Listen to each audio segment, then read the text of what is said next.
کہ مینار پاکستان جانے والے سیدھے جہنم میں جائیں گے انشاءاللہ۔ جنت میں تو بڑی دور کی بات ہے، جنت کی تو خوشبو بھی نہیں سونگیں گے۔ جا کس لیے رہے ہیں؟ ایک جھوٹے کے لیے جا رہے ہیں، ایک چور کے لیے جا رہے ہیں، ایک ڈاکو کے لیے جا رہے ہیں، جو ملک لوٹ کے چلا گیا ہے اس کے لیے جا رہے ہیں، اور جہاں جھوٹ پہ جھوٹ بولا جائے گا وہاں جا رہے ہیں۔ ایسی مجلس میں جا رہے ہیں جیسی مجلسوں کے بارے میں فرمایا گیا لعنت اللہ علی الکاذبین، اللہ کی لعنت ہے جھوٹوں پر، سارے فرشتوں کی بھی لعنت ہے، سارے انسانوں کی بھی لعنت ہے جھوٹوں پر۔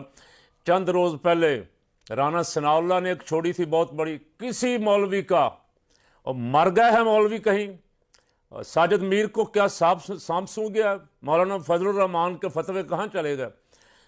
رانا ثناء اللہ نے کہا کہ نواز شریف کے استقبال کے لیے جانا حج سے بھی بڑا ثواب ہے۔ یہ کلپ بھی ویڈیو کا موجود ہے، وائرل ہے۔